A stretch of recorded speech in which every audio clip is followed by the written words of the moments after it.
Joining me now is someone who's been following this case from the very beginning, Scott Taylor, investigative reporter with WOIO TV in Cleveland, and Wendy Murphy, a former child abuse and sex crimes prosecutor. Thank you both for coming on the show tonight. Glad to be here. Good to be here. Scott, you've been making calls on this story all day. What can you tell us? Well, I can tell you, I think the Ohio prison system has a big problem on their hand. It's a maximum security prison. Ariel Castro was in a cell by himself, 12 by 8 feet. He just had a bunk in there. Now, state law gives him hygiene products and also a uniform, a top and a bottom, and a bed sheet. Somehow he took that bed sheet, wrapped it around his neck, according to the coroner's office, and killed himself. But how in the world does this happen? He was not under suicide watch. What they were doing is visiting him every 30 minutes to check on him. Last night about 9 o'clock, I believe he was there. He was checked on. Then he had a 20-minute window, Reverend.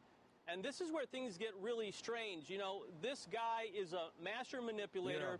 Yeah. He is a tough cookie. And on top of that, he is a control freak. So I think he wanted to get to the state prison, things relax on the security, and then he would decide who kills him, how he dies, and when, and he wanted that to be Ariel Castro on all three. Now, Scott, we've got details today on the conditions, some of what you have outlined. Castro was held in. He was not on suicide watch. He was in a cell by himself.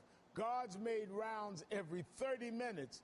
And his attorney says a request for a psychological evaluation was denied. Now, was the system doing what was appropriate to prevent a suicide here?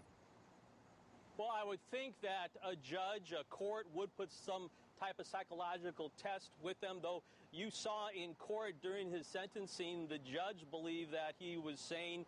The psychologist believed he was sane. They almost basically were calling him evil. You would think tests would be made. But, you know, this guy, again, is a great actor. I think he fooled the people here in Cleveland when he was here for 3 months. He was on what's called suicide precaution, never a suicide watch. They never thought he was going to hurt himself, but he was a high-profile inmate, so they wanted to get him to court. Then he decided to go to, you know, and fool these people on the state level, and I think they bought it hook, line, and sinker. Now, Wendy, at Castro's trial, a letter he wrote was displayed where he admitted, quote, "I am a sexual predator." Some have called that a suicide note. What do you think? Authorities have been aware that Castro was a suicide risk, Wendy.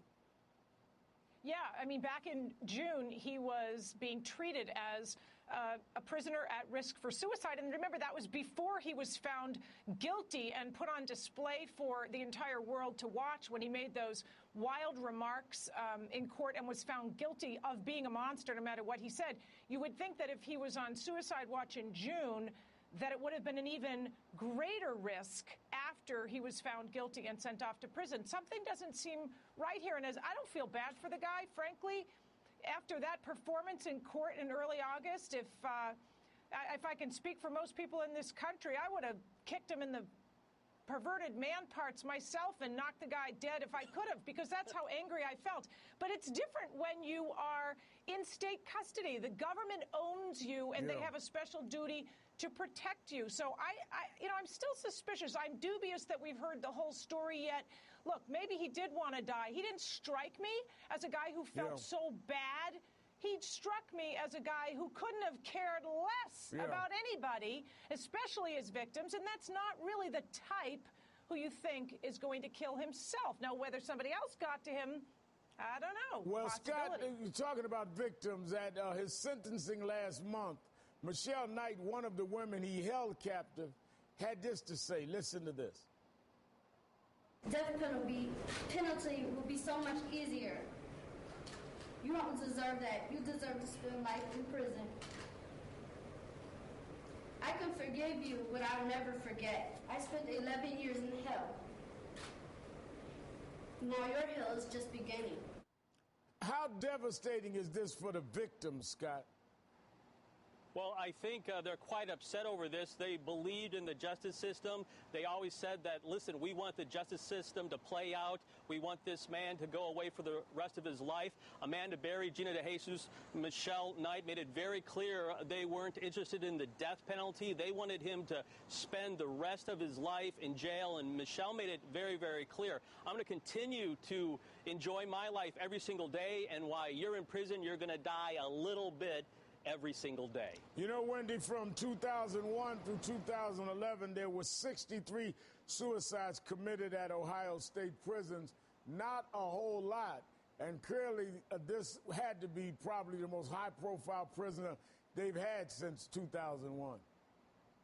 Yeah, I mean, it does happen. People do get away with committing suicide. Sometimes murder happens in prison. We certainly know that there are crimes that occur there despite all the watchful eyes of guards. And, you know, it's just so creepy to imagine that if you can't be protected from killing yourself in prison where you are supposedly such an important prisoner that everybody's watching you extra, then, you know, I'm not sure everybody's doing their job. No one should be able to commit suicide in prison. It's not asking a lot to be able to at least keep these guys alive. I mean, that's a good they're in point. open cells with bars. You know, they can't hide. It doesn't make sense to me.